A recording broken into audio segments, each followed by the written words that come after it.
I was sipping coffee at my desk when the first photo appeared on my phone. White roses, silk tablecloth, sunlight spilling through a vineyard terrace. The caption read, "Can't wait for Emily and Ryan's big day." My fingers scrolled automatically, recognizing faces one by one, our cousins, college friends, even our old babysitter. The list of tagged guests stretched long and glowing like a family tree I no longer belonged to. I searched again, certain I'd missed it. But my name wasn't there, not in the tags, not in the comments. Just silence where I should have been. My chest went hollow. I called my mother. She answered after 2 rings, voice bright but tight like she'd been rehearsing. "Laura, sweetheart, don't make this about you. It's Emily's day." I almost laughed, a sound that cracked halfway out of my throat. "About me," I whispered, but she was already talking about seating charts and florists. The call ended, leaving me with the hum of the office lights and the soft tremor of my own breath. In that moment, I realized I hadn't just been left off the guest list. I'd been erased from my own family. Rain streaked the windows of my building, thin and steady, a gray curtain against the Seattle skyline. I stared at the drizzle until the reflection of my face blurred. I told myself not to overreact. Maybe it was an oversight, a digital mistake. Families mess up. But when I opened Instagram again, there was Mom's comment under Emily's post.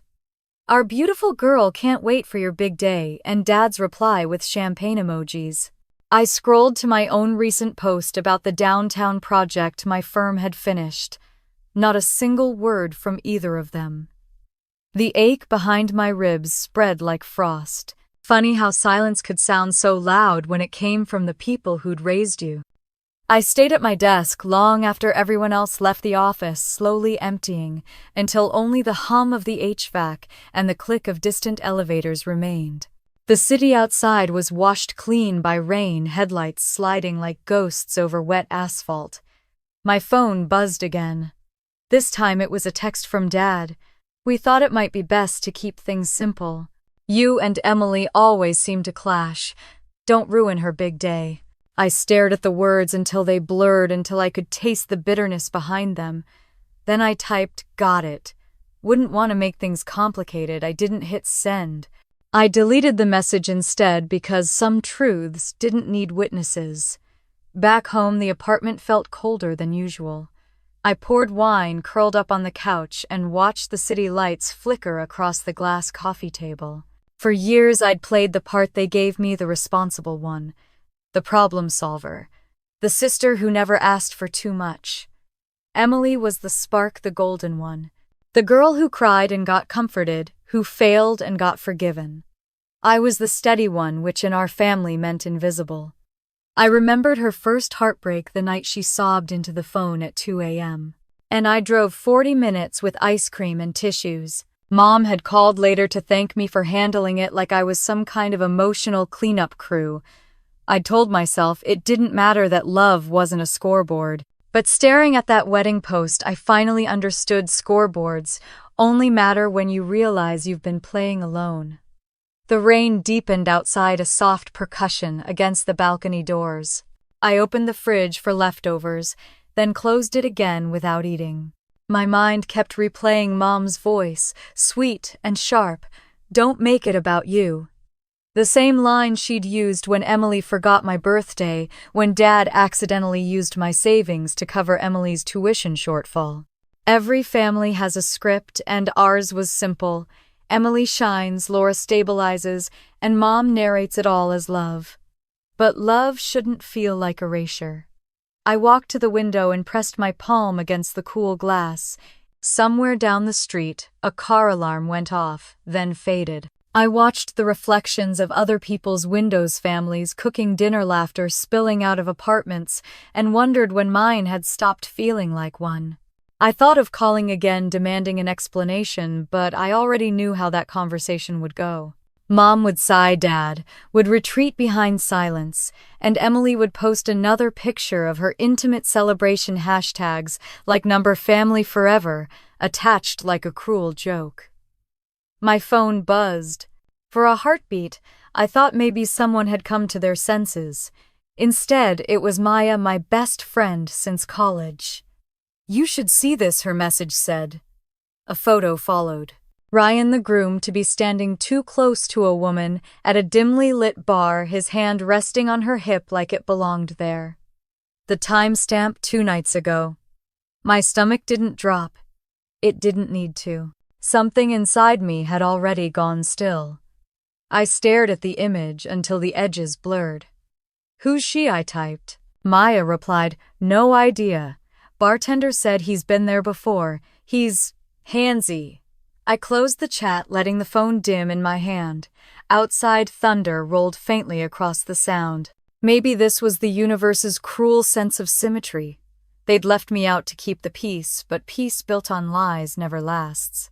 Families like mine didn't implode in one moment. They eroded slowly, until only habit held them together. I poured another glass of wine and let the warmth burn down the back of my throat. They'd always underestimated me because I didn't scream or demand. But silence could be dangerous when it stopped meaning surrender. By midnight, the rain had become a steady hiss, a lullaby for the restless. I sat on the floor by the window, scrolling through the photos again, Emily glowing in lace at her bridal fitting. Mom's heart emojis, Dad's proud comment, "Our baby girl deserves the best." I zoomed in on that phrase. Our baby girl. He'd never written anything under my promotion post, not even a proud of you. Maybe that was what hurt the most, not the exclusion but the familiarity of it. Like I should have expected to be left out. The clock blinked 12:45 when my phone lit up one last time. A message from Mom. "Don't take this personally, honey. Emily just wanted to keep things small. You know how you two can get." I set the phone face down, jaw tight. "How we can get," I muttered, as if I were the problem. As if I hadn't spent years holding her together.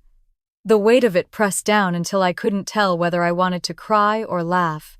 Instead, I just sat there listening to the rain drum against the glass like a heartbeat that wasn't mine. When the lights of a passing car flashed through the room, I caught my reflection in the window, tired eyes, wine glass in hand, the faintest hint of something sharp curling at the edges of my mouth. Not grief. Not yet. Something colder. Cleaner. Maybe clarity. I thought about the photo Maya had sent about Ryan's smug grin and Emily's blind trust. I thought about Mom's text, Dad's silence, the way they all assumed I'd accept it quietly.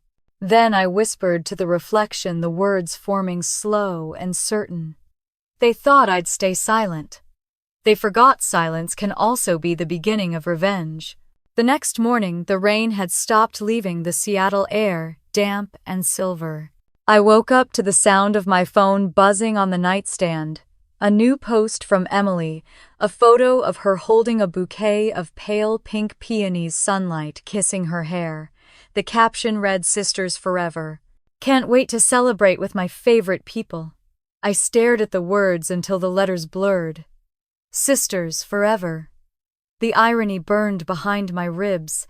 I made coffee and stood by the window watching the street below shimmer with leftover rain.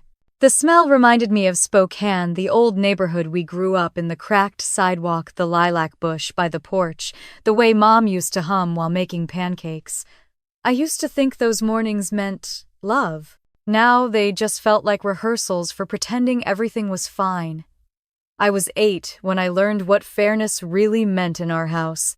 Emily spilled milk all over Dad's tax papers, started crying, and Mom's first words were, "Laura, you should have been watching her." I remember standing there holding a towel, milk dripping onto my bare feet, thinking maybe I'd been born into the wrong role. The one who cleans up, the one who takes the blame. It only got worse as we got older. In middle school, I came home excited after winning a science fair. Emily was sulking because she'd forgotten her lines in the school play. Mom hugged her first. "Don't worry, sweetheart, not everyone can be good at everything." Then she turned to me and said, "Be nice to your sister. You know how sensitive she is." That word followed us everywhere, sensitive. It was the family's magic shield, the reason Emily could do anything without consequence. By the time I turned 16, I'd stopped expecting fairness. I got straight A's, helped around the house, and learned to keep my victories quiet. When Emily got her driver's license, Dad gave her his old car. I'd been walking to work at the grocery store for a year, saving for a used one. Mom said, "You're so responsible, Laura. You'll manage." That was her way of saying, "You don't need what she does." Sometimes I wonder if my parents even realized how much they relied on that narrative, the steady one versus the fragile one. It made them feel balanced, like they were doing something right. But what it really did was teach me that love in our house was conditional, and the conditions never worked in my favor. When I was 26, Emily called me crying. "It's my dream, Laura," she said. "A photography studio downtown. I just need someone to co-sign the lease. You believe in me, right?" I was exhausted from work, barely paying off my student loans, but I said yes. That word yes was my family's favorite currency. 8 months later, the studio closed. She vanished from the lease, left me with $24,000 in unpaid rent and a shattered credit score. When I told Mom, she sighed like I'd disappointed her. "She didn't mean it, Laura. You know how she gets overwhelmed." Dad said nothing. That silence was worse than any excuse. It was confirmation that in our family I was the insurance policy. Now, staring into my coffee, I could feel the same exhaustion settling in my bones. My phone buzzed again, Mom calling. I almost didn't answer, but habit won. "Laura, darling," she said, her tone sugary and careful. "We should talk. You've been so distant lately." "Why wasn't I invited to the wedding?" I asked. No preamble, just truth. A pause stretched on the line. "Oh, sweetheart, it was Emily's decision. You know how sensitive she is. She didn't want any tension." "Tension," I said quietly. "You mean history. The kind where she ruins my credit and you call it love." Her voice sharpened. "Don't be cruel, Laura. After all we've done for you," I cut her off. "You mean after all I've done for you? Because every time Emily falls, you hand me a broom." The silence that followed wasn't empty. It was loaded. "You've always been dramatic," she finally said. "I just wanted a simple wedding. No conflict. Simple," I laughed, a dry sound that startled even me. "Leaving your daughter off the guest list isn't simple. It's cowardly." Her breath hitched, but she didn't apologize. She just sighed the way she always did when she wanted me to drop it. "You'll understand when you have your own family." I hung up before she could finish. The old guilt tried to creep in, but this time it hit a wall. I wasn't the same girl who used to believe her size meant wisdom. That evening, Maya texted, "You free for coffee?" I said yes. We met at a small cafe near Lake Union, the kind of place that smelled like cinnamon and burnt espresso. Maya looked at me the way only a friend who's seen you fall apart can. "You look like someone who hasn't slept since the 90 seconds, she said. "Clothes," I said, stirring my drink. "Try since the wedding announcement." She leaned forward. "So they really didn't invite you? Not even a save the date? Not even a pity text?" "Jesus," she muttered.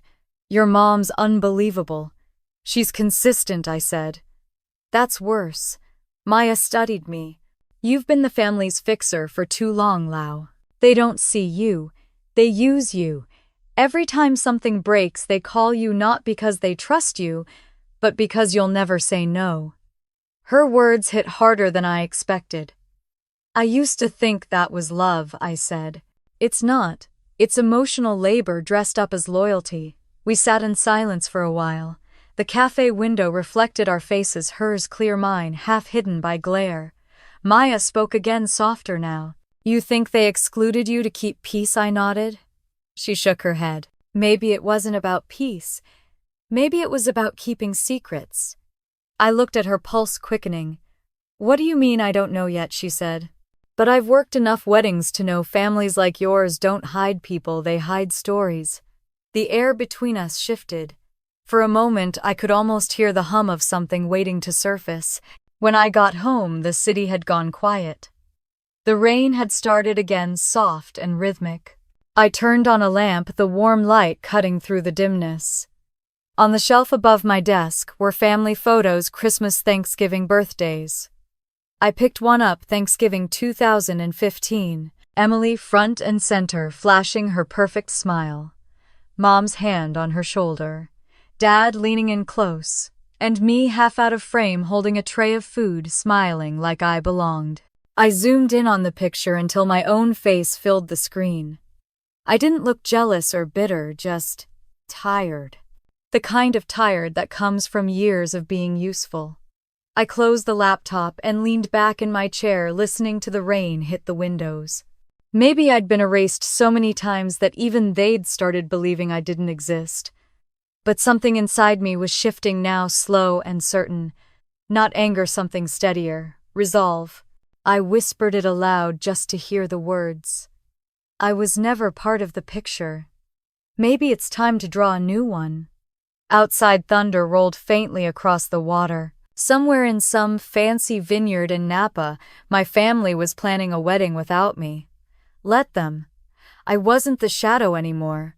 I was the storm they didn't see coming. By Friday morning, the office was humming with weekend chatter, the smell of coffee and printer toner thick in the air. I kept my eyes on the blueprint spread across my desk, pretending not to notice the flash of my phone lighting up every few seconds. More photos from Napa Valley. Bridesmaids in matching silk robes. Emily twirling in a vineyard like she'd been born into sunlight. The family group chat buzzed, non-stop, dad talking about flight schedules, mom sharing the caterer's post, cousins dropping heart emojis like confetti. I wasn't in the chat anymore, but someone had forwarded me the screenshots as if pity could pass for inclusion. I muted my phone, forcing myself to focus on work, but the sound of laughter from a nearby cubicle broke my concentration. My coworker Nicole leaned over the partition. "Hey, isn't your sister marrying that tech guy Ryan?" Something I nodded, bracing. My cousin works at his company. She says he's kind of intense. Nicole made a face, lowering her voice. And not in the romantic way. What does that mean? I asked, though I wasn't sure I wanted the answer. She heard rumors. Flirted with half the office before they announced the engagement. Guess everyone has a past, right? She smiled apologetically and walked away, leaving the air thick with something sour. I stared at the blueprint, the lines and measurements blurring. Everyone has a past, some just hide it better than others. That afternoon I grabbed lunch alone at the cafe downstairs, scrolling through my messages in a half-daze. A new notification blinked in my Instagram requests. You don't know half of what's happening at that wedding. The account was private, no profile photo. I froze, thumb hovering over the screen. I almost deleted it, but something curiosity instinct made me reply. Who is this? No response. The message stayed there, pulsing like a heartbeat. By the time I got home that evening, my head was pounding. The apartment felt too quiet, the kind of quiet that makes you aware of your own breathing. I poured a glass of wine and turned on the lamp, the warm light softening the edges of the room. On the table lay a glossy magazine. Mom had sent weeks ago, Pacific Weddings, how to host an elegant vineyard ceremony. Emily and Ryan's engagement photo smiled from the cover. Perfect teeth, perfect lighting, perfect lie. I flipped it open, scanning the article. When asked about her inspiration, Emily Bennett says, "Family means everything." I laughed out loud, the sound bitter and small. Family meant everything, just not mine. The phone buzzed again. "Maya, you home, yeah? Good. You're gonna want to sit down for this." 15 minutes later she arrived, rain dripping from her hair, eyes serious. She dropped her bag on the couch and pulled out her phone.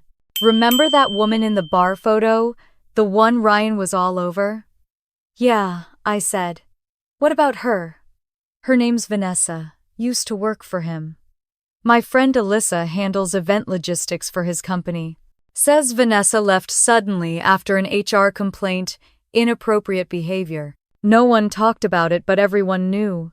My stomach turned. When 2 weeks after his engagement went public, I stared at her.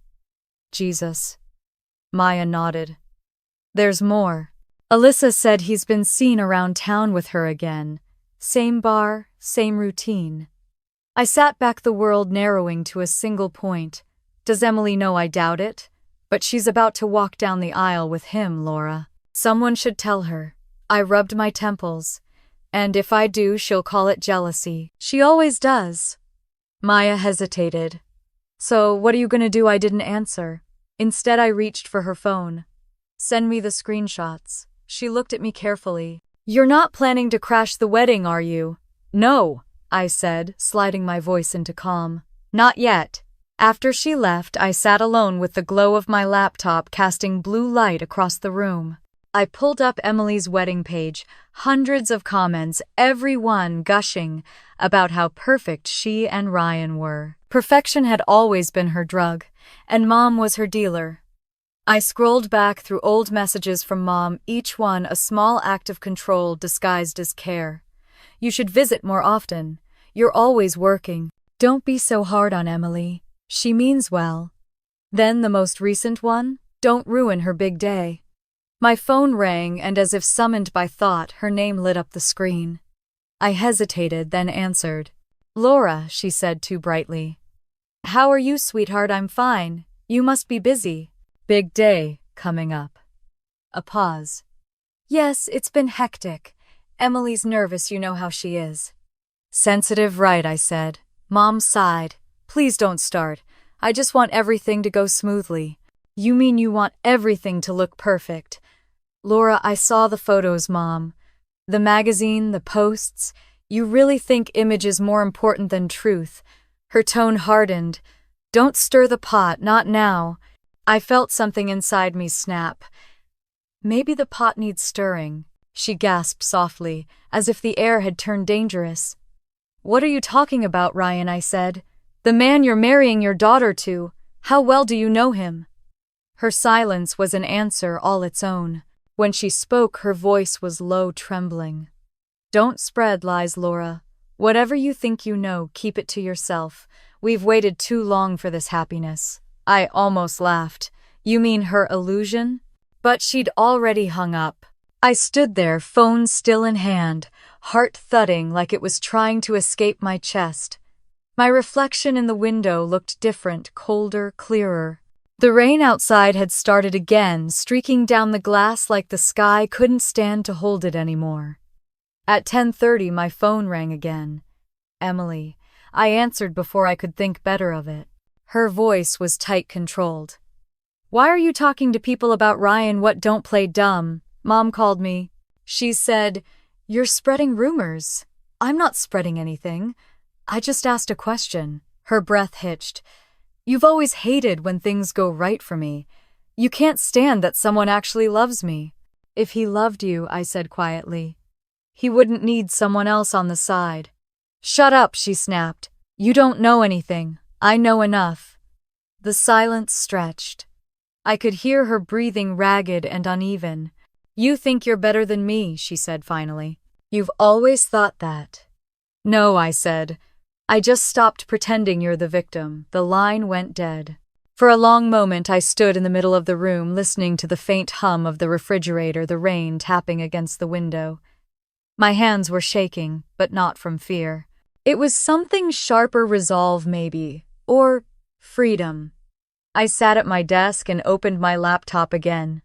Photos of us as kids filled the screen, two sisters smiling in Christmas pajamas, holding mugs of cocoa. I remembered that night.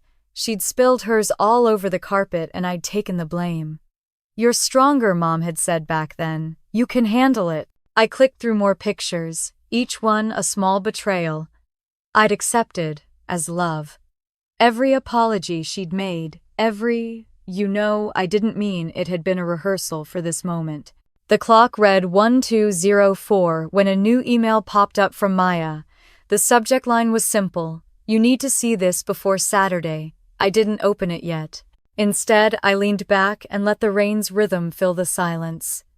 They'd always mistaken my quiet for surrender. But silence isn't weakness, it's patience. And patience, I was learning, could be the sharpest weapon of all. I woke up to the sound of rain against the window and the faint hum of my phone vibrating on the nightstand. For a second, I forgot what day it was. Then I saw the screen, my feed flooded with photos of white roses, champagne glasses, vineyard sunlight, and the hashtag number, Emily and Ryan forever. The wedding day, my family's big show. I poured coffee, staring at the steam curling from the mug, wondering if somewhere in Napa Valley my mother was making sure every napkin was folded exactly right. It's strange watching your family celebrate on national TV like you died, but forgot to stay buried. I turned on the news to drown out the silence. The morning show anchors were smiling, their voices syrupy. A beautiful weekend in California for one of the most anticipated weddings of the year, one of them said.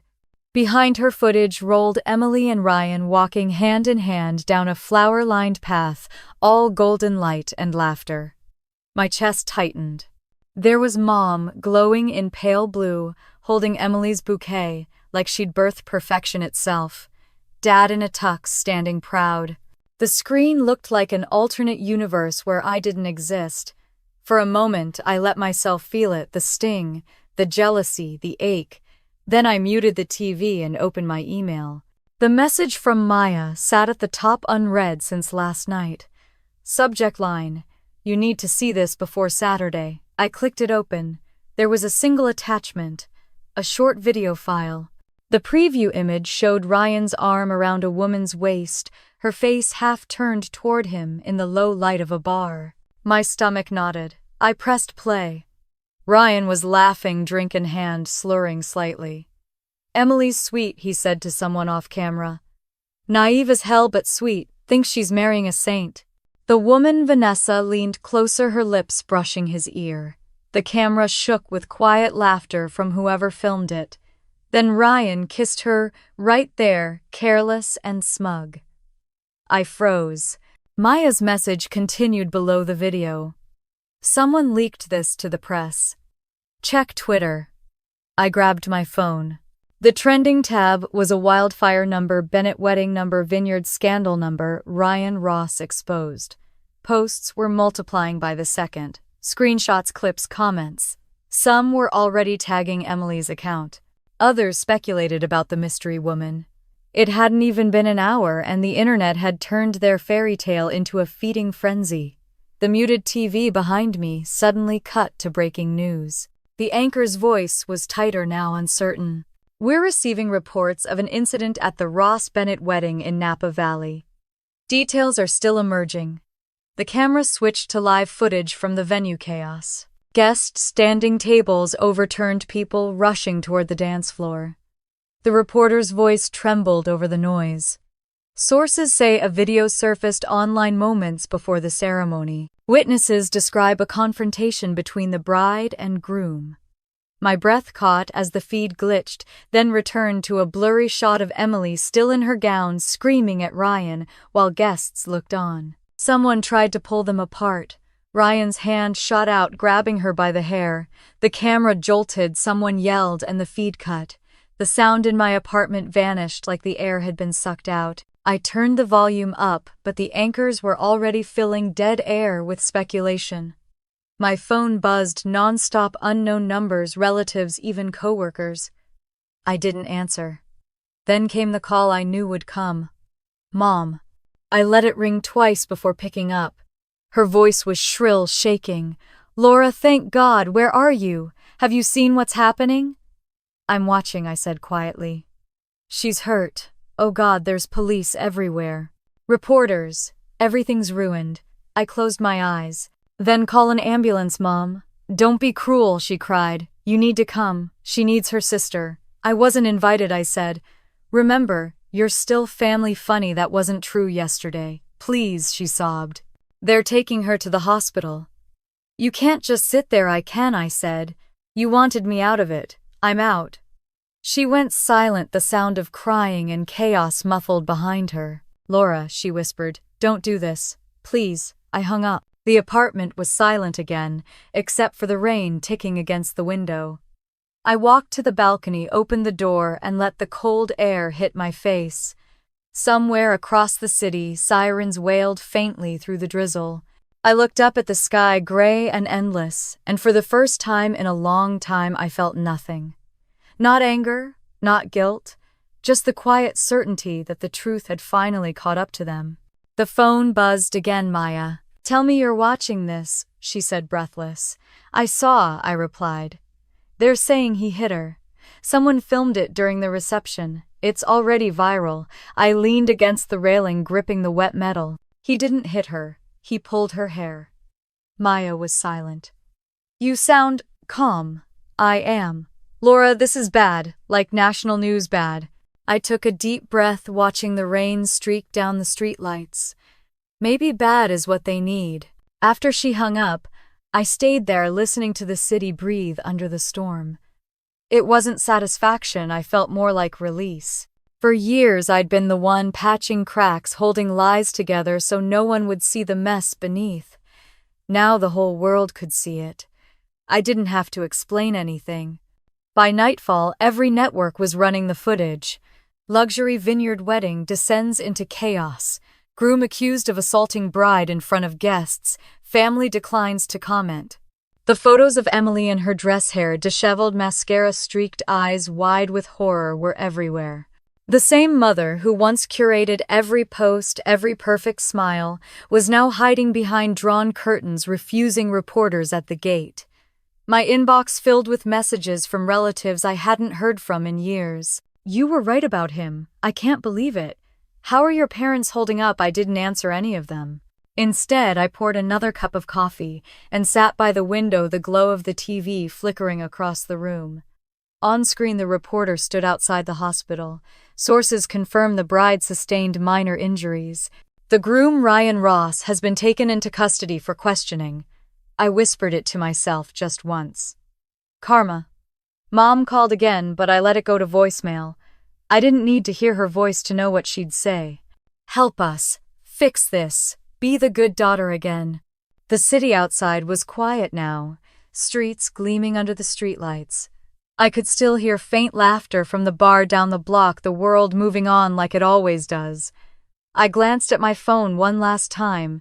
A text from Maya. Emily's at the hospital. She's asking for you. Do you want to go? I stared at the message until the screen dimmed. The rain outside had slowed to a drizzle, gentle but unrelenting. I set the phone face down on the table. Not yet. The television droned softly behind me, the reporter repeating, "The Bennett family has declined to comment."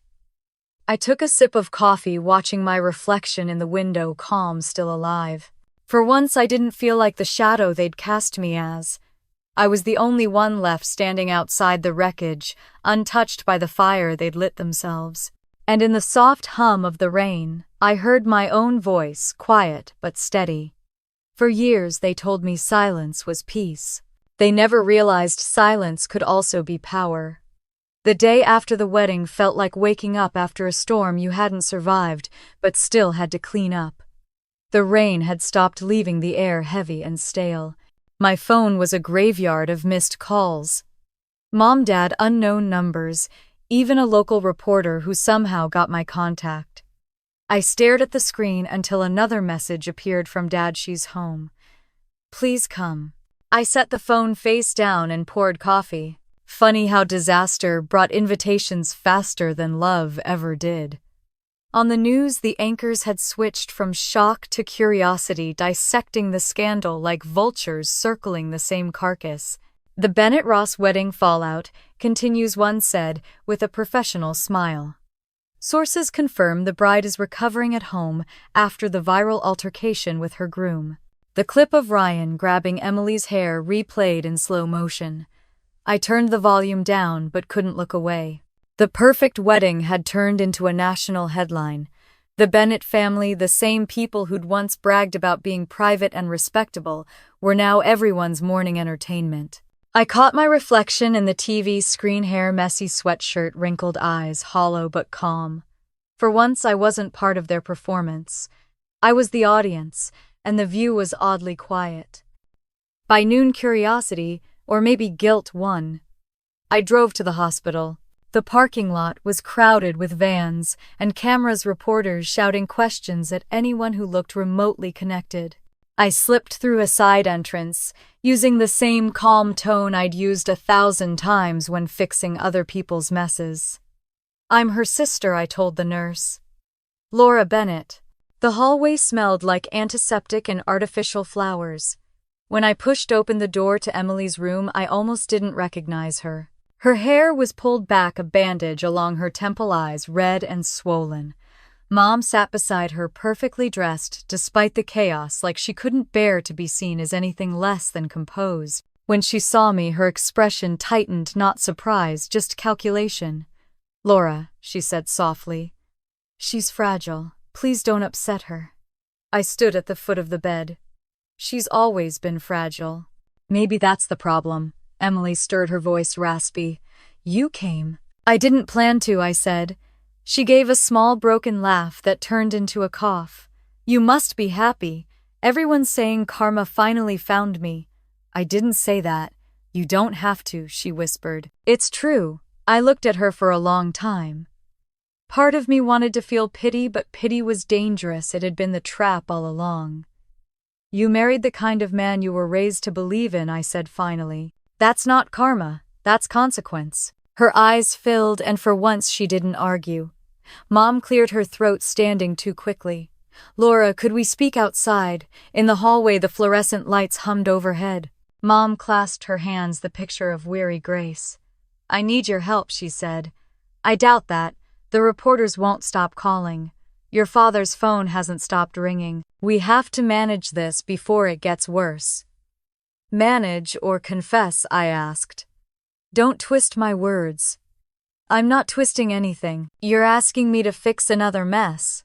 Her eyes flashed. "You can't still be angry. We're family." "Angry?" I almost laughed. "No, just done pretending you don't know what you're doing." She sighed. The sound rehearsed. "I know you think I've made mistakes." "Mistakes are accidents," I said. "This was a pattern. You built it, Mom. You built her to believe she could do no wrong. And when she finally met someone worse than herself, you called it love." She flinched, eyes wet but not soft. "Please," she whispered, "don't turn this into punishment." "I'm not punishing you," I said quietly. "I'm just not protecting you anymore." Her face crumpled in on itself, a mask collapsing. "If you walk away now, the world will eat us alive." I stepped back, the distance between us finally real. "Then maybe you should stop feeding it." I left before she could reply. Dad was waiting near the elevator's, hands shoved deep in his coat pockets. He looked older than I remembered, smaller somehow. When he saw me, his shoulders sagged with relief and regret all at once. "Thank you for coming," he said. "I didn't come for them," I replied. He nodded slowly. "I don't blame you." For a long moment, neither of us spoke. The elevator doors opened, then closed again.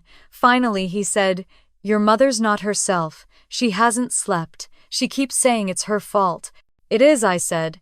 He looked down. "I should have stopped her." "You didn't stop anything," I said softly. "You just kept the peace." "That's not love, Dad. That's surrender." He swallowed hard, then reached into his coat and pulled out an envelope. "I wanted you to have this."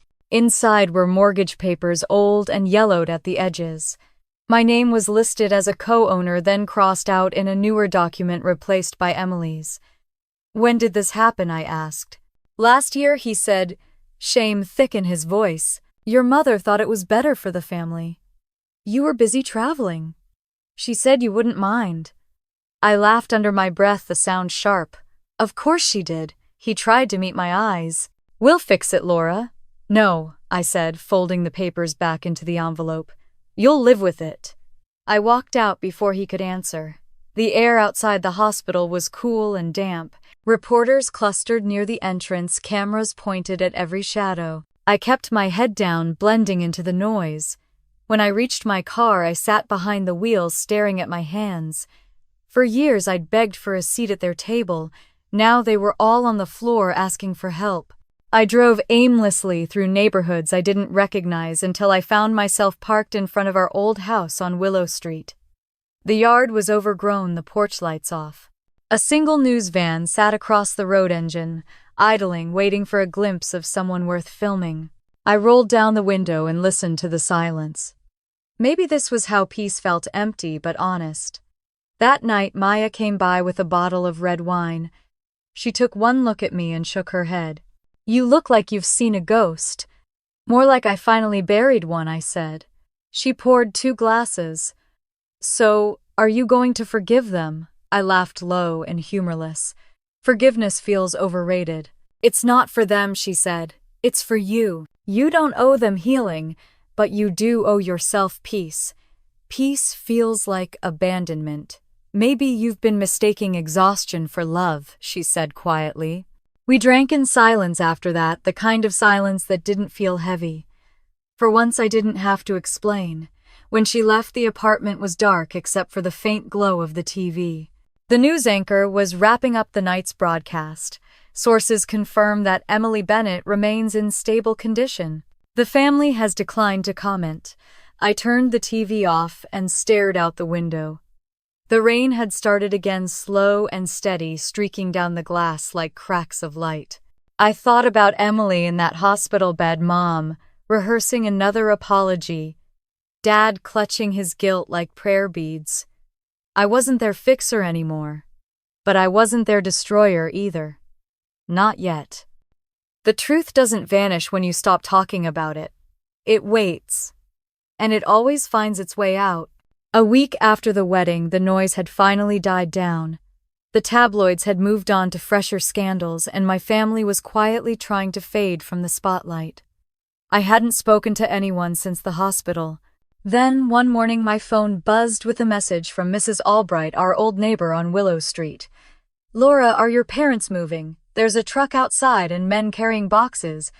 Looks like they're selling." I stared at the message for a long moment, the words twisting something deep in my chest. That house had raised me on a diet of rules and guilt, and still some part of me thought it would stand forever. I grabbed my keys and drove without thinking. The neighborhood looked smaller than I remembered. Lawns, overgrown mailboxes, rusted, a faint smell of pine and rain in the air. When I turned onto our street, the sight stopped me cold. A white moving van was parked in front of the Bennett house. The porch light was on in broad daylight, just like always. Mom's voice drifted from inside, sharp and directive, ordering the movers which boxes to take. She looked up when I stepped through the open door. "Laura," she said, too sweet, too rehearsed. "What a surprise. We're just reorganizing before the refinance." The living room was chaos. Cardboard boxes labeled kitchen and storage cluttered the floor. Dust motes floated through sunlight that cut across the old family photos still hanging on the wall. I noticed a small for sale sign half hidden by hydrangeas outside the front window. "You're selling," I said quietly. "Don't be dramatic," Mom replied, straightening a stack of envelopes. "We're just exploring options." Her tone was calm, but her hands trembled. Something was off. I bent to pick up a photo that had fallen face down on the floor, Emily and me in front of the fireplace at Christmas, her smile bright, mine strained. When I looked up, Mom was already turning away, avoiding my eyes. "I could help if you told me what's going on," I said. She forced a smile. "You've done enough." In the kitchen, boxes lined the counter. A drawer stood half open, papers spilling out.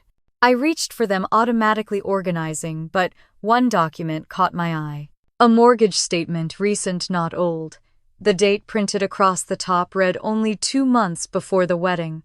My name was typed neatly on the line that said co-applicant. My breath caught. I hadn't signed a mortgage in over a decade. I flipped to the second page. My signature was there, perfectly forged. "What is this?" I asked, voice sharp. Mom froze. "Laura, please. You took out another loan under my name." She blinked, lips trembling. "It was temporary. We just needed to refinance after the pandemic. Your father and I." "Don't," I said, shaking my head. "Don't lie." Dad's footsteps sounded from the hallway.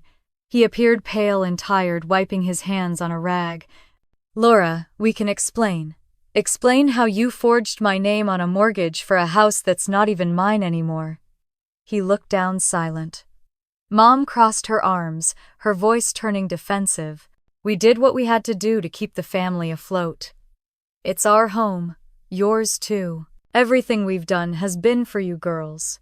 "For us," I said, disbelief hardening into fury.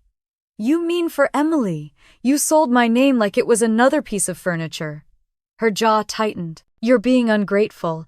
After all we sacrificed." I laughed bitterly. "You stole from me. You signed my name and called it love." The air in the kitchen went still. Dad rubbed his forehead, looking smaller with every word. "We thought you'd understand." "Understand what?" "That you trusted me enough to clean up your messes, but not enough to tell me the truth." Mom's voice rose, shaking. "If you hadn't pulled away, if you'd been part of this family, none of this would have been necessary." Something inside me snapped, not loud, just final. "You always said family meant sticking together, but it's never been together, Mom. It's been me holding everything up while you all leaned harder." Her eyes glistened, but I didn't believe it was guilt. It was fear. The fear of losing control. I walked past them to the study, my pulse steady now. The room smelled like old books and cedar, same as it always had. I opened drawers one by one, collecting documents, bank statements, loan approvals, notarized papers. All signed Laura Bennett. All fake. When I returned to the kitchen, Mom was sitting at the table, head in her hands. "You can't just take those," she said weakly. "They're mine," I replied. "You made sure of that." Dad reached for my arm.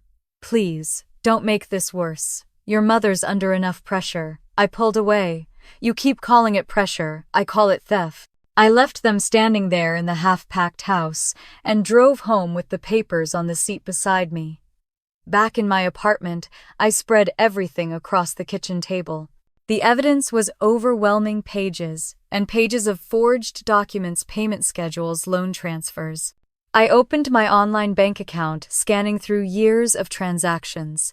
Every gift or loan repayment to my parents matched a payment on the mortgage. They hadn't been asking for help. They'd been using me to fund their debt. I leaned back in my chair, staring at the mess of papers, and felt a cold, quiet rage settle over me. They didn't steal because they were desperate. They stole because they were sure I wouldn't fight back. I pulled out my phone and called Maya. She answered on the second ring. "Hey, you okay?" "No," I said. "I found something." I told her everything. The forged signature, the refinance, the lies. She was silent for a long moment. When she finally spoke, her voice was steady. "Laura, this isn't family drama anymore. This is fraud." "I know," I said, though part of me still wanted to defend them. "Maybe they didn't mean to. Intentions don't erase signatures," she cut in gently.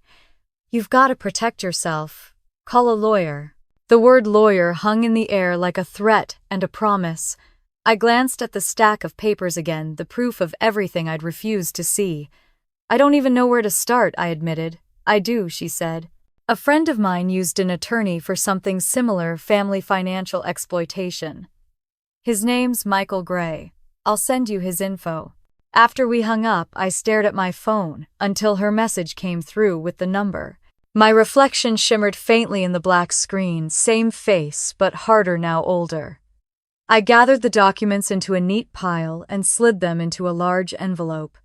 On the front, I wrote to Michael Gray, attorney at law. The late afternoon light spilled across the table, hitting the glossy paper and scattering reflections onto the walls.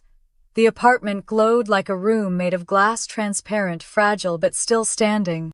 I stood there a long time, watching the sun sink behind the skyline. They'd built a house of glass and called it love. Now I was holding the first stone. The building in the Pearl District smelled like coffee and rain-soaked concrete. I sat in the lobby, clutching the thick envelope in my lap, my palms damp. A receptionist in a gray blazer smiled politely before motioning me toward a frosted glass door that read, "Michael Gray, attorney at law." Inside, the office was quiet. Shelves lined with legal books, a window overlooking the city, the faint hum of rain on glass. Michael looked up from his desk when I entered, mid-40s, silver hair, no nonsense. He stood to shake my hand. His grip was firm, his eyes calm in a way that made people tell him things they didn't plan to. "Miss Bennett," he said, gesturing for me to sit. "You brought the documents." I slid the envelope across the desk. Everything I found. He didn't ask how I was doing. He didn't offer condolences or small talk. He just opened the envelope and started reading. Pages flipped, pen tapping against paper as he underlined details. The silence was surgical. After a few minutes, he looked up. "This isn't generosity, Miss Bennett. It's exploitation. The pattern is deliberate, structured over years. My throat tightened. They're my parents. He nodded slowly. That's what makes it worse. He leaned back, scanning another page. The refinance. The forged signature. The matching transfer history from your bank account to their mortgage. It's not carelessness. It's coordination. I stared at my hands. I thought they just made bad choices, that they were desperate. Desperation doesn't produce notarized documents, he said. Look here, the signature on this mortgage. It's traced. Someone copied your handwriting from an earlier form, probably an old lease. He turned the page toward me. Even through the fog of disbelief, I could see it, the neat slant of my name, too perfect, too clean. I laughed under my breath. They always said I had a good signature. Michael didn't smile. Families like this run on guilt and silence. They convince you loyalty is the same thing as love. You've been their collateral. The words hit like glass, cracking, quiet but final. He continued, voice even. You've sent them money monthly for nearly a decade. Each payment correlates to the mortgage schedule. That's financial exploitation. Oregon law classifies this as elder fraud reversed when older relatives manipulate younger ones for financial benefit. If we file, it becomes a criminal matter. Criminal. The word felt foreign, too sharp to belong in the same sentence as mom and dad. I rubbed my temple. If I go through with this, it'll destroy them. He met my eyes. No, they already did that. You're just drawing the outline. I didn't know whether to feel relieved or sick. He flipped through another stack of pages. We'll start with verification. I'll contact the bank and the notary office. Once they confirm the forgery, we move to a forensic audit of all related accounts. That gives us a timeline of transfers, interest payments, everything. Then we file a civil suit for damages and restitution. It's the cleanest way to reclaim your name and your funds. I sat back, the weight of it pressing down on me. You make it sound so simple. It's not simple, he said. It's methodical, and methodical wins. He looked at me for a long moment. What do you want, miss? Bennett, your money, your name, or your peace. All of it, I said, because they never gave me a choice. He nodded once. Then we'll begin. He printed a few forms, slid them toward me. Legal jargon filled every line. I scanned the pages, heart thudding. My name was everywhere: Laura Bennett, claimant, plaintiff, victim. Words that didn't belong together but somehow made sense. Michael said quietly, "You'll have to sign these to authorize the investigation." I hesitated. The last time my name was on a document, it had been stolen. I stared at the pen in my hand, the ink waiting. You know, I said softly, they taught me to sign everything without asking questions. Trust the family. Keep things simple. He didn't reply. I pressed the pen down and wrote my name. Slow, steady, real. When I finished, Michael took the forms, stacked them neatly. Now it's official. For the first time that day, I exhaled. Finally, he leaned back, folding his hands. You'll need to prepare for fallout. Once they're served, it'll get ugly. They'll plead confusion, memory lapses, emotional manipulation, whatever buys sympathy. Do not engage. Every message goes through me. I nodded, trying to absorb it all. And if they call, let it ring. I almost smiled. That might be the hardest part. Michael smiled faintly. Justice always costs something. When I left his office, the rain had softened to a mist. The city glowed under the gray sky, slick streets, reflecting passing headlights. I stopped at a corner, watching the light change from red to green, feeling the world move again. In the car, I sat for a long time before turning the key. The envelope of copies lay on the passenger seat, the papers rustling faintly with each gust of wind through the cracked window. I thought about my mother's voice all the time. She'd said, "We're just doing what's best for the family." I realized now that family had always meant her version of survival. Driving home, I passed a row of houses glowing warm behind rain-specked windows. Families inside eating dinner, laughing, talking. Ordinary people. I wondered if they knew how easily a family could rot from the inside and still look perfect from the street. That night, I couldn't sleep. I sat at my kitchen table staring at the city lights flickering beyond the glass.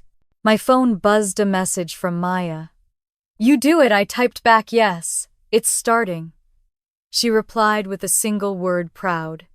I set the phone down and looked at the stack of signed papers, my name written in ink bold and deliberate. The first true signature of my adult life. Rain tapped against the window again, soft and steady. Somewhere out there, my parents were probably sitting in the same house built on my money, still believing I'd never fight back. I smiled faintly, the kind of smile that comes when fear turns into resolve. They taught me to sign my name to save them. This time I signed it to save myself. Michael called early Monday morning. His voice was calm, steady, almost casual. "They've been served," he said. I stared at the ceiling for a moment, the words sinking in. It wasn't anger that filled me, it was silence. The kind of silence that comes when truth finally leaves your hands and lands on someone else's doorstep. I poured coffee, my fingers trembling slightly, then opened my blinds. The city looked washed clean from the night's rain, but I knew better. Somewhere across town, a process server had just handed my parents an envelope stamped "Notice of Civil Claim." By noon, the fallout began. Mom called first. 3 missed calls, then a voicemail. "Laura, sweetheart, please. How could you do this to us? We're your family." Then Dad, a text that read, "Please talk to me before this goes too far." Emily's message came last, colder than the rest. "Mom's falling apart. Are you proud now?" I stared at the screen until it went dark. Then I forwarded everything to Michael. Minutes later, his reply buzzed in. "They're not talking to you. They're negotiating. Don't respond." I didn't. By evening, the news found out. The headline flashed across the Portland Tribune website, "Bennett family faces fraud allegations from daughter." My name was right there in the first line next to words like forgery, civil lawsuit, and financial exploitation. For years, I'd been invisible in my family's stories, edited out of wedding photos, left off invitation lists. Now my name was everywhere, not as a footnote but as the author. The article wasn't cruel, just factual. Architect Laura Bennett has filed a civil suit against her parents Helen and Robert Bennett, citing financial misconduct involving forged documents and misuse of funds. The words felt sterile on paper, but alive inside me, like truth finally breathing after years underground.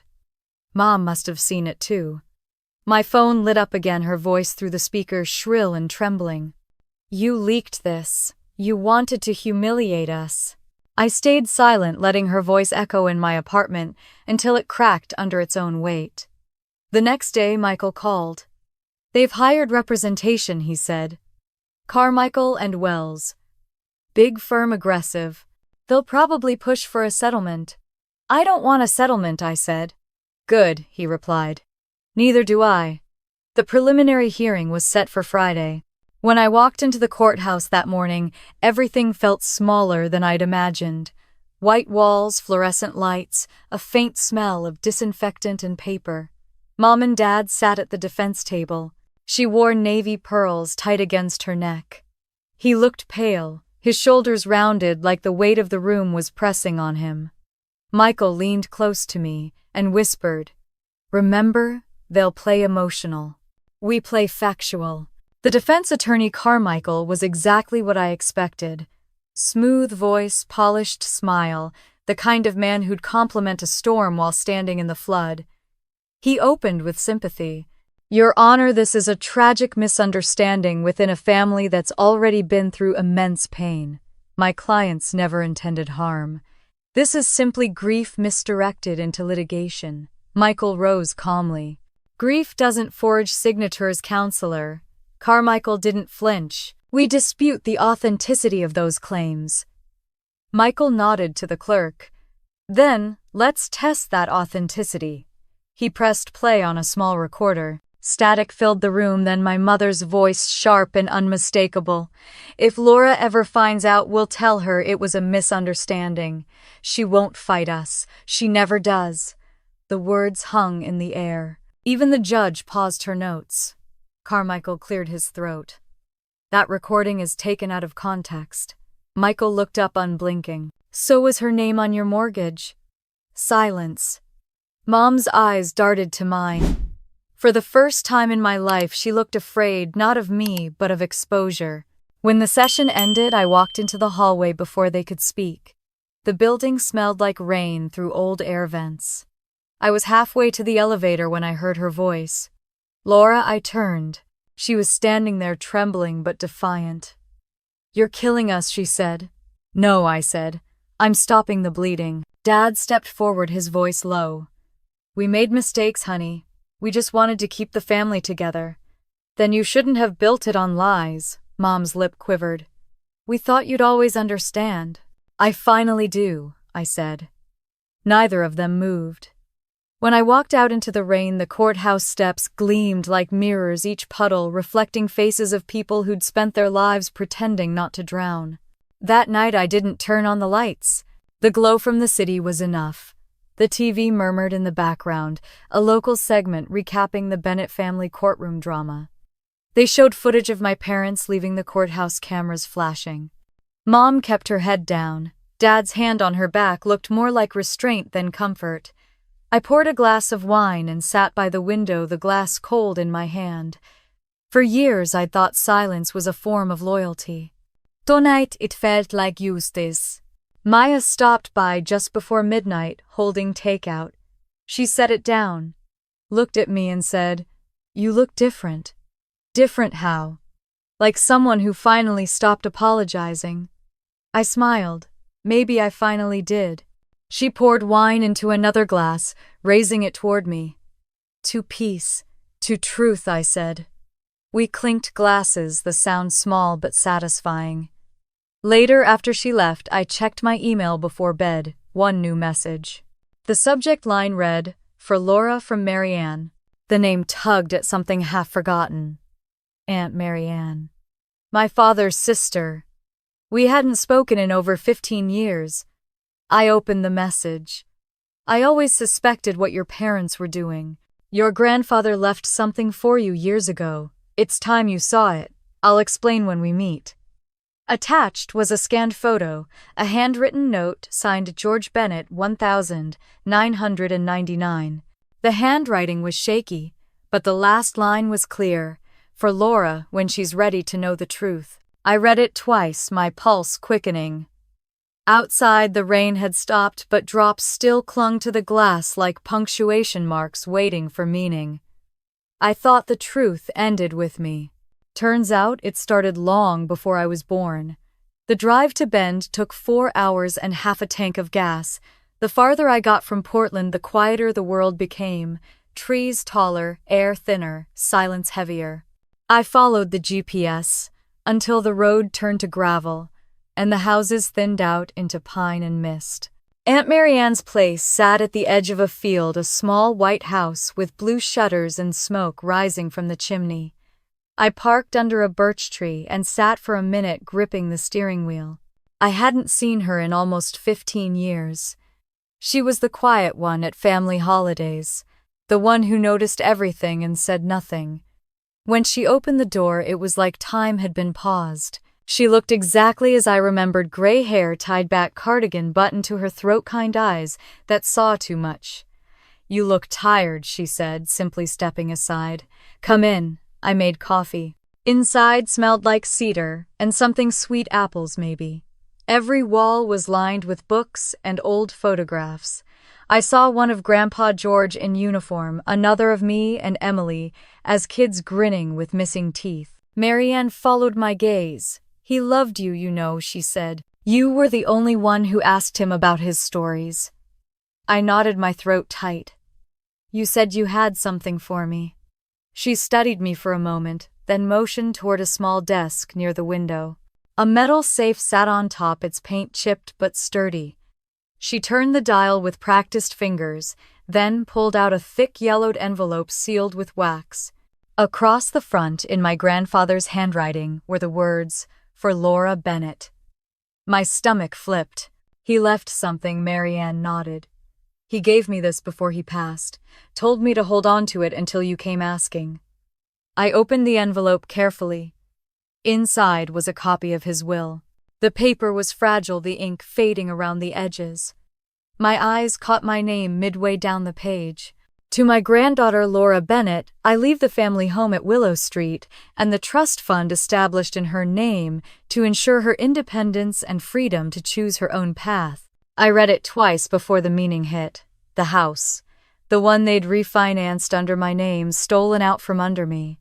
I looked up, my voice barely above a whisper. "This says the house was mine." Marianne's expression softened, equal parts sorrow and anger. It was, until they changed it. Changed it how she reached into a drawer and pulled out another document, newer, crisp and cold.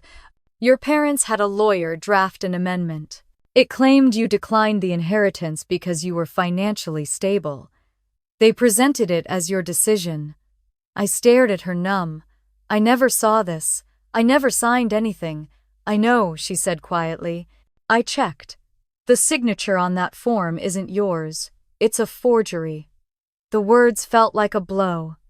My parents hadn't just taken my money, they'd erased my name from my grandfather's legacy. Marianne handed me a small glass of water. "I warned your father once, told him this would come back. He said, 'Laura won't make trouble.' She never does." The phrase stabbed through me, echoes of my mother's voice saying the same thing on that old recording. I sat back, feeling the room spin. "Why didn't you tell me sooner?" "Because I thought you knew," she said softly. "And because I was scared of what it would cost you to find out." I folded the will back into its envelope. "He left me that house so I wouldn't depend on them, and they used it to keep me trapped. They built their comfort out of your future," she said, "and they were sure you'd never find out." Outside, the wind picked up, rattling the windows.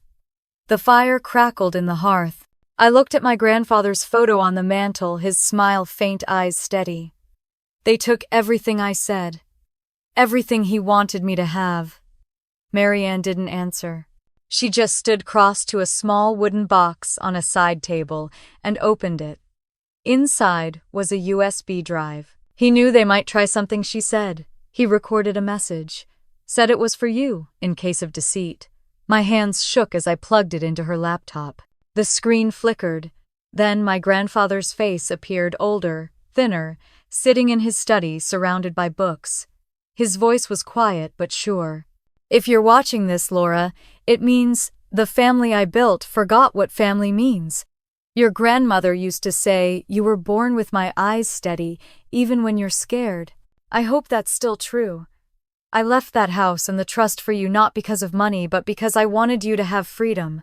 Freedom to choose to walk away if you ever needed to." He paused, looking down for a moment, then back up. "If they took that from you, then you know what to do. Your strength is your inheritance.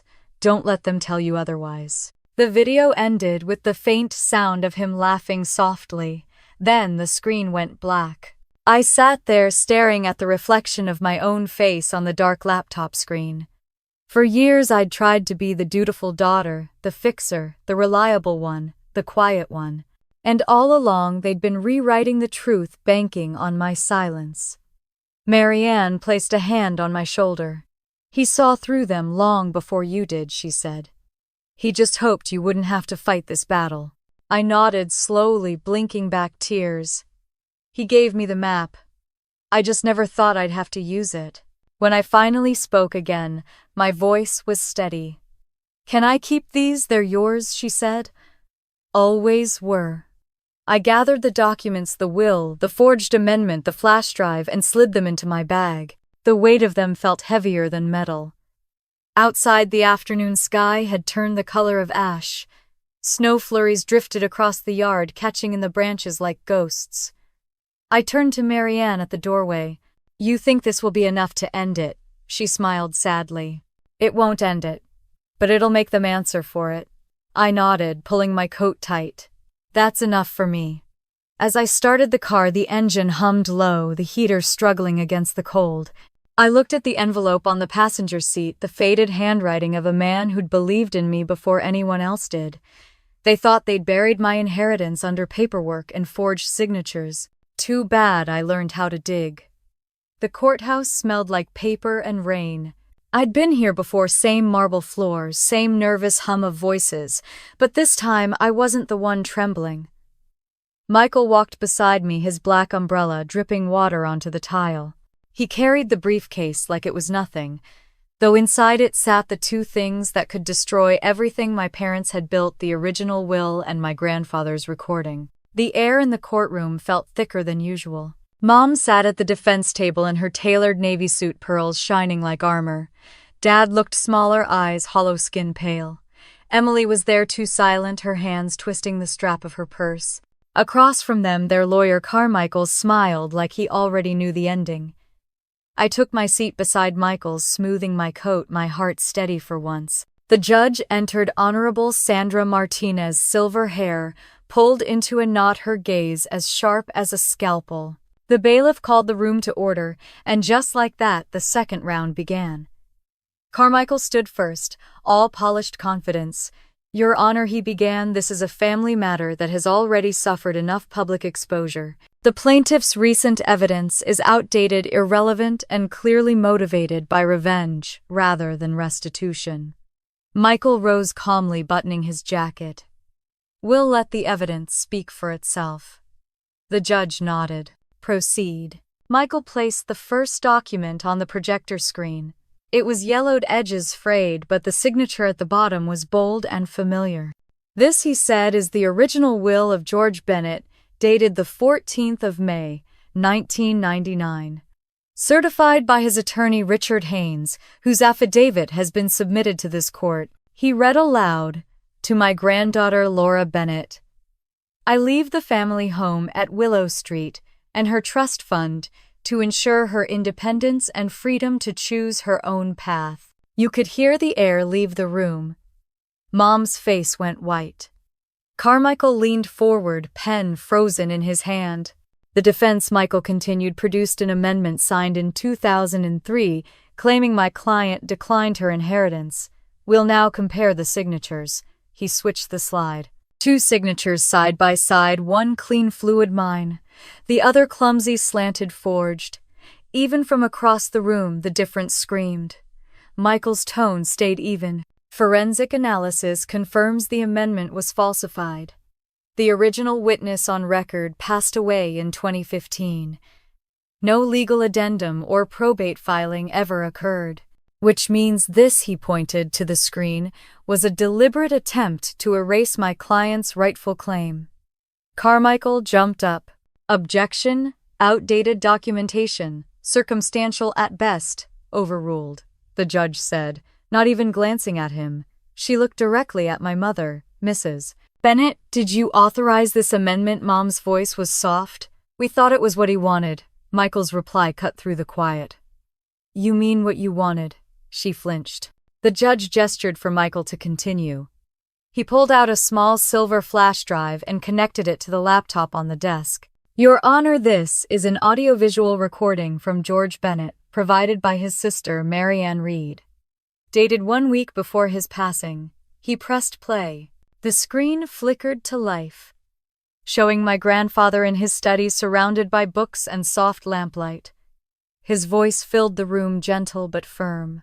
"If you're seeing this, Laura, it means the family I built forgot what family means. Your strength is your inheritance. Don't let them tell you otherwise." The sound cracked slightly, then ended. No one moved. Even Carmichael looked stunned. Judge Martinez spoke first. The deceased made his intentions clear. "This recording is admissible as corroborating evidence of original intent." Mom began to cry quietly, tears sliding down without a sound. Dad's hand twitched toward hers, but she didn't take it. Emily stared at the floor, motionless. Michael turned to me. "Would you like to make a statement?" I stood slowly. My legs felt steady, rooted. "All my life," I said, voice calm, "I was told family meant forgiveness, that keeping quiet was loyalty. But loyalty isn't love when it's built on lies. My grandfather wanted to protect me from exactly this. They didn't just take my money, they buried my name. The judge watched me with careful eyes. "Thank you, Miss Bennet. Please sit." Carmichael shifted, clearly rattled. He called Helen Bennet to the stand. Mom took the oath, her voice barely audible.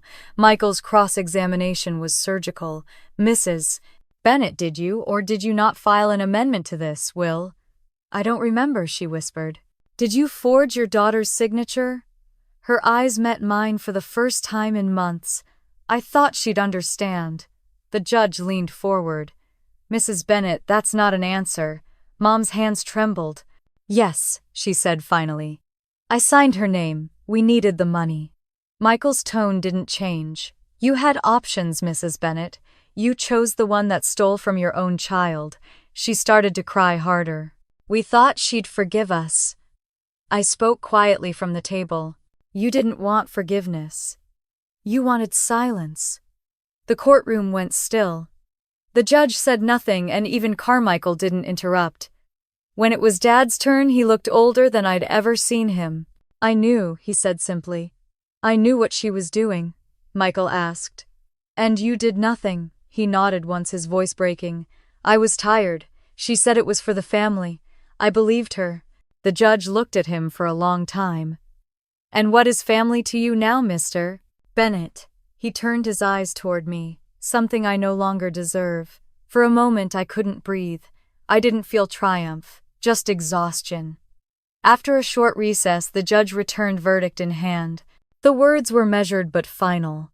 Based on presented evidence, this court rules in favor of the plaintiff, Laura Bennet.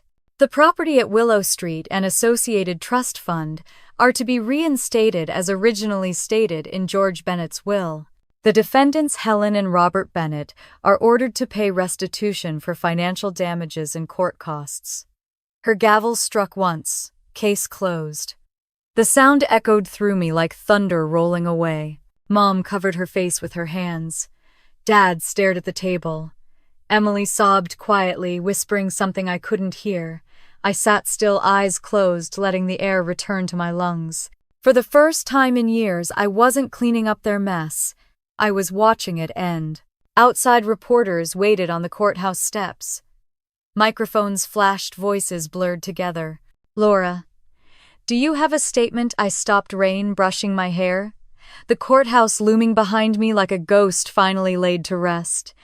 "I didn't destroy my family," I said. The truth did. I just stopped hiding it. Cameras clicked.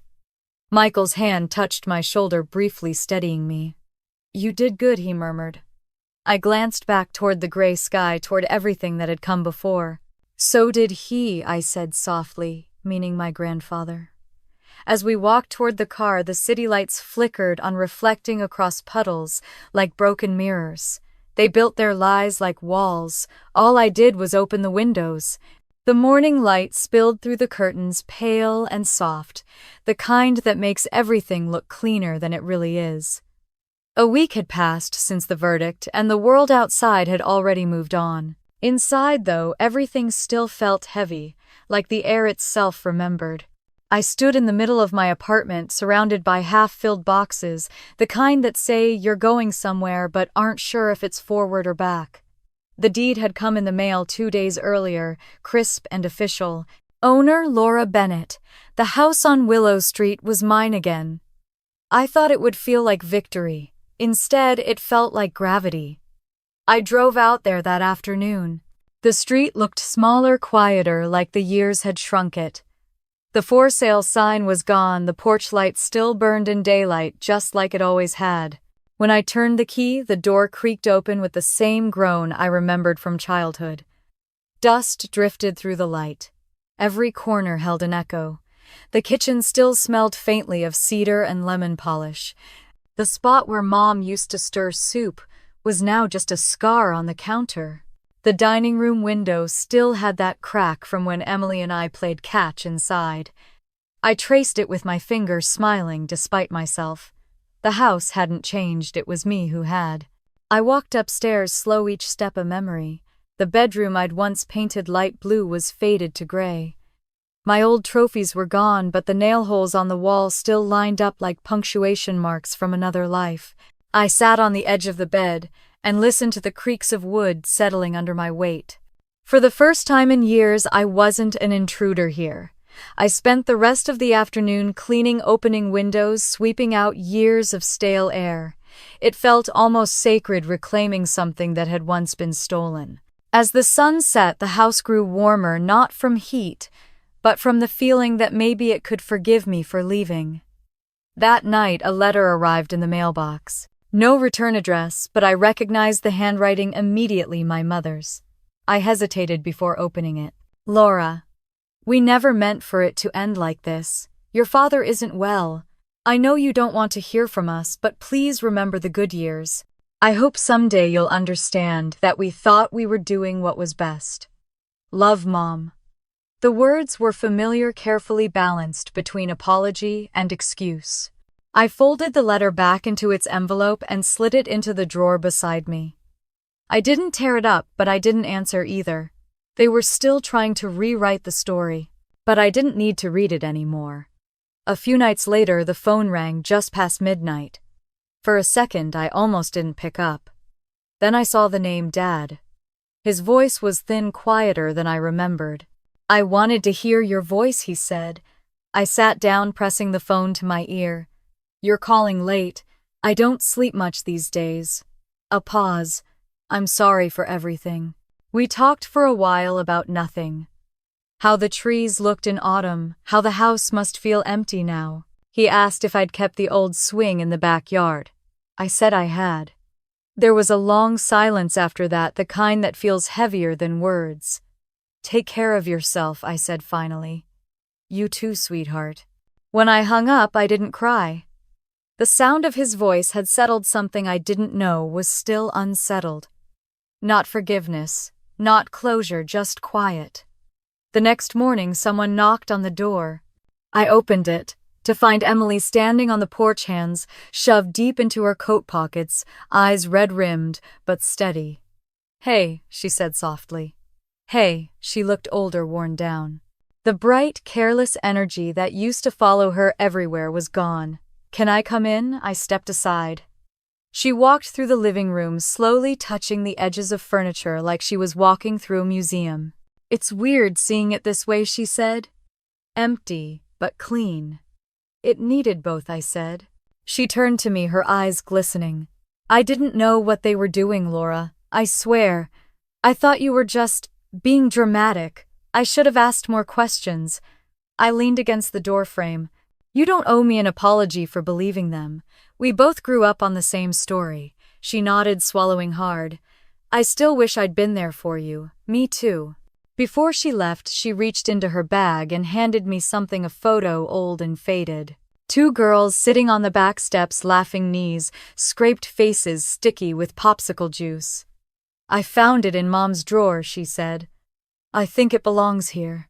When the door closed behind her, I looked at the photo a long time. I could almost smell summer in it, hear our laughter echo through the years before everything cracked. I set it on the mantel next to my grandfather's framed note. The days blurred together after that. The newspapers had moved on to the next scandal, but the stories still floated through social media threads and talk shows. The Bennett family scandal, daughter wins lawsuit against parents. Everyone had a version. Some called me brave, others called me cruel. I didn't correct any of them. Let them write what they want. The truth doesn't need me to defend it anymore. In the weeks that followed, I began to rebuild quietly. I repainted the living room in warm cream, tore up the old carpet, replaced the curtains. Each stroke of the brush felt like erasing something toxic. Each hammer hit a small act of healing. I kept only a few things: Grandpa's clock, a single photograph of my parents from before the lies started, and the will framed above my desk. Not as a trophy, but as a reminder. Michael emailed a month later, case officially closed. Congratulations, Laura. I wrote back, it's not about winning, it's about ending. That night the house smelled of fresh paint and candle wax. The windows were open and the rain outside drummed softly on the porch roof.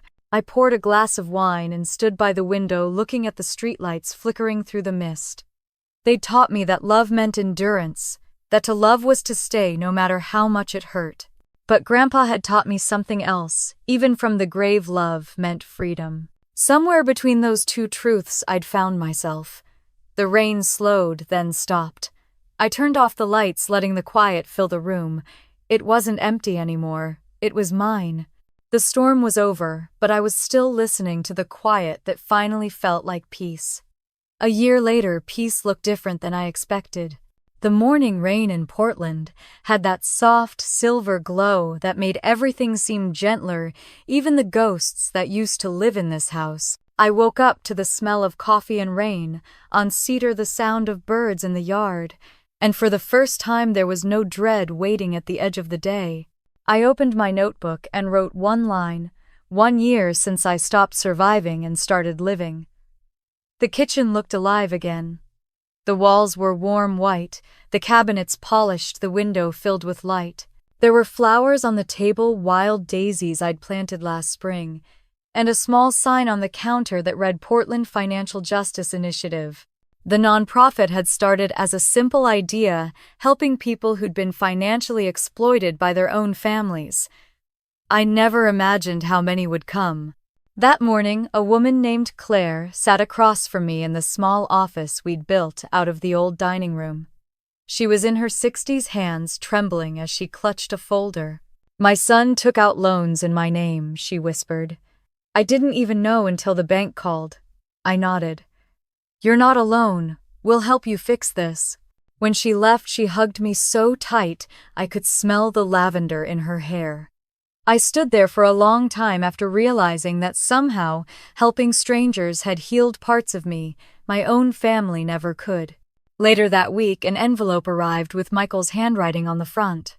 Inside was a letter and an invitation to a conference titled Justice and Family Dynamics. His note was short like him. "You turned your pain into purpose. Now it's time to tell others how you did it." I smiled, remembering the first day I'd met him, the gray rain, the nervous way I'd handed him the USB drive that carried the truth. He'd looked at me then, like someone who already knew how the story would end, just not how strong I'd have to become to reach it. The following weekend, I stood on a small stage in front of a crowd of 200. Some were lawyers, others were victims, but most looked like me, a little tired, a little hopeful. My voice shook at first. "I used to think silence kept the peace," I said. "Now I know silence only protects the wrong people." I told them about the trial, about the years I spent believing I was loved for what I gave, not for who I was. I told them about the night my grandfather's voice echoed through that courtroom, breaking every lie that had kept me small. And when I said the words, "I forgave them by letting go," the room went quiet, then filled with soft applause. Afterward, people lined up to thank me, to share their stories. Some cried, some just nodded. Every face reminded me how many of us were taught that loyalty means silence. I used to think my story was a tragedy. Now I knew it was a map. When I got home that evening, there was a car parked outside the gate, a blue sedan I hadn't seen in a year. Emily stood beside it, holding a small box against her chest. Her eyes were cautious but kind. "Hey," she said. "Hey. I didn't want to come unannounced, but I found these when Mom moved into the nursing home. They're Dad's things." She lifted the box a little. "I thought you should have them." I opened the door wider. "Come in."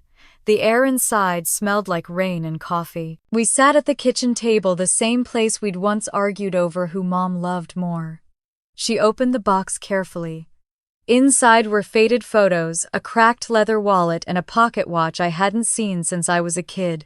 At the bottom was a folded letter. I unfolded it slowly. "Laura, if you're reading this, I hope you built a life that doesn't revolve around fixing others. You carried all of us for too long. I see you now, even from where I am. Don't let our mistakes be the shadow that blocks your light. Love, Dad." I didn't realize I was crying until one of the drops hit the paper. Emily reached over and touched my hand. "He really loved you, you know." "Maybe he just didn't know how to show it," I said. We sat in silence. The clock ticked steady and kind.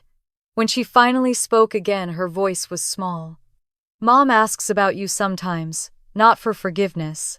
Just to know you're okay. I looked out the window. Rain streaked down the glass like thin silver lines. Tell her I'm fine, I said. It wasn't bitterness, it was peace. I didn't need her to see me anymore. I'd already seen myself. Before she left, Emily pulled a small sapling from the box. Dad planted this in a pot the year before he died. Said it was supposed to go in the yard when things were better. We went outside together. The rain had stopped, leaving the air clean and cool. We dug a hole by the old fence hands, cold dirt under our nails. When we finished, we stood there watching it sway gently in the breeze. It'll take years to grow, I said. That's okay, she smiled. So did we. We laughed, quiet, almost shy. Then she hugged me, the kind of hug that doesn't ask for anything back. When she drove away, I stayed outside for a while, listening to the wind through the trees, the soft sound of a life beginning again. That night, the house was calm. I lit a candle by the window and set Dad's pocket watch beside it. The steady ticking filled the room like a heartbeat. I took out my journal and wrote, "Forgiveness doesn't erase the past. It just stops it from controlling the future." The rain started again, tapping against the glass like applause for something only I could hear. For the first time in a long time, I didn't feel haunted. I felt free. If you've ever been the one holding your family together while they let you fall apart, this is for you. You're not weak for walking away. You're brave for choosing peace. Tell me in the comments if you've been there. Share your story. Maybe someone else will find courage in it. And if this story reminded you of your own, hit like or subscribe, so someone out there who's still in the dark can find their way back to themselves too. I didn't get my family back. I got myself back. And maybe that was the point all along.